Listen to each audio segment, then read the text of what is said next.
Ούγαρ πρωτότυπο νέστη σε έχηλικο συντονή. Διαθέτω μανοζωητήδια και ορνήθια. Είτε απόλυτα δεκάσου για να δεν τυχήκειο. Here, visitor, and welcome to this sacred site.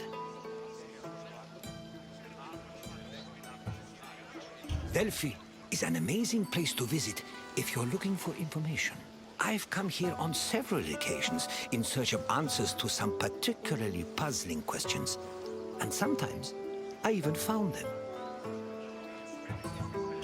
This is Delphi, home of the renowned oracle.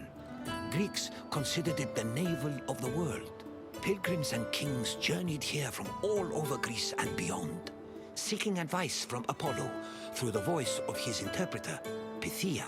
During your visit, you will experience the sanctuary through a pilgrim's eye and discover how important oracles and prophecies were to the people of Greece. Now, go off and begin your pilgrimage. I will be waiting for you at the end of your visit.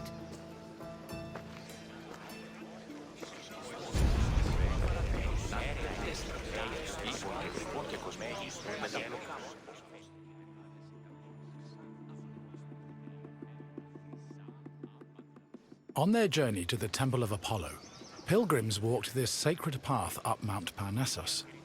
The summer sun beat down hot on their backs. Along the way, they took in the magnificent monuments, treasuries, and statues that adorned the road. These landmarks were tokens of people's reverence for the oracle's benevolence. All were dedicated to Apollo, and most were offered by cities to commemorate military victories. The monuments represented not only their donors' piety, but also their power and wealth. The sanctity of Delphi has endured to the present day, and visitors still take this very same route.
One of the most impressive dedications to Apollo came from the Cnidians, a Greek population that colonized the island of Lipari, north of Sicily. The story behind this dedication is notable.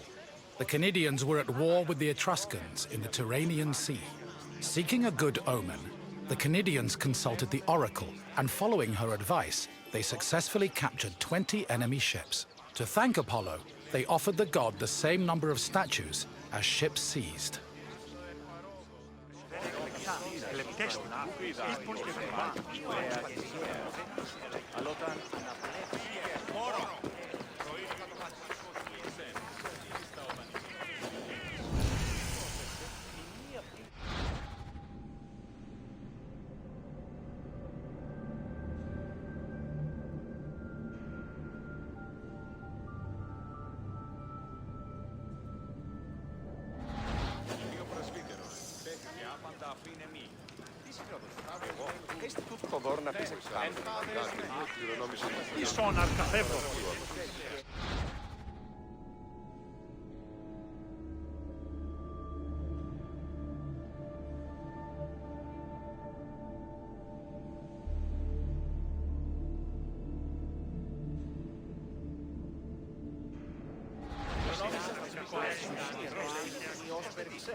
Τραγωδία ανέρεσης εστί.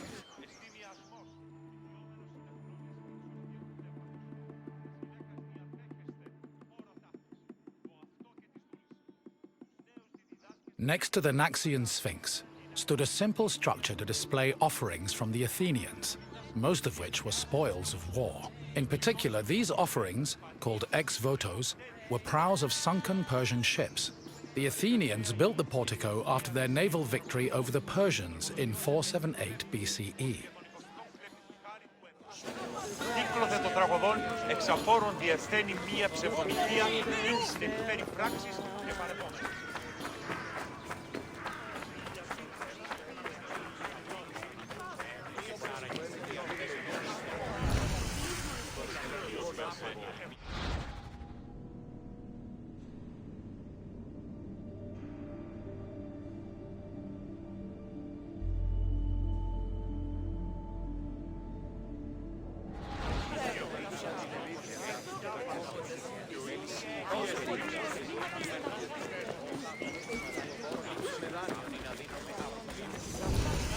Τραγωδία ανέρεσης εστί. Εστί μοιασμός.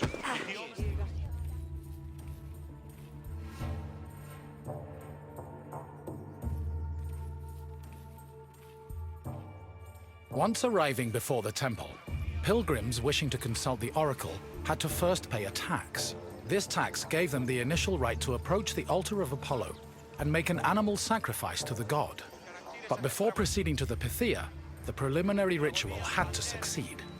If the animal reacted favorably and showed signs of acceptance to the god, it was sacrificed, and the pilgrim would be allowed to enter the temple to question the Pythia. Τραγωδία ανέρεσης εστί. Εστί μοιασμός.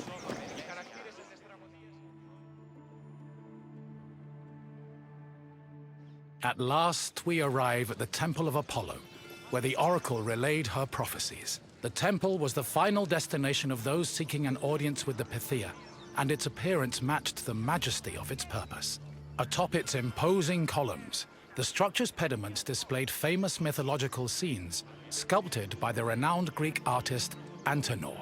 But as grand as the temple looked from the outside, it paled in comparison with what happened within. Τραγωδία ανέρεσης εστί. Εστί μοιασμός. Ιόμενος Βρώμεθα το παραδείγμα των έργων αυτού είναι άλλο.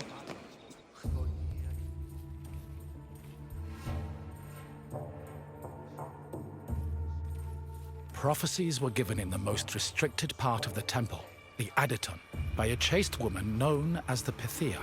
Before delivering prophecies, she first purified herself with water, then burned laurel leaves and barley flour to begin the ritual. Finally, while seated on a tripod surrounded by offerings, the Pythia delivered Apollo's messages. Her words were often strange and indecipherable, and required further interpretation by the temple's priests. Despite much research, the exact causes of the oracle's behavior while prophesying are debated to this day.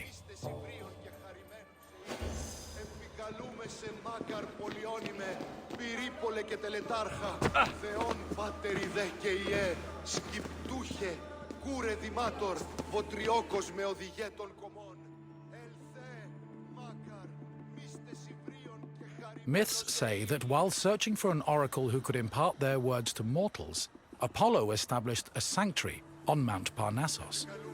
Apollo took over this site by slaying its sinister guardian, the snake-like python.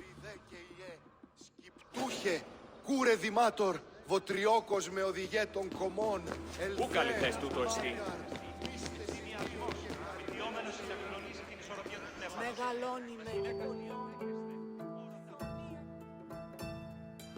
Your visit is complete.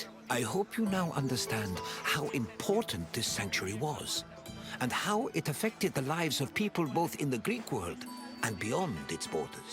To be honest, I could speak about Delphi all day. But what would you like to do now? Ah, you wish to test your knowledge. Let's begin with a simple question. What did the oracle use to purify herself before her predictions?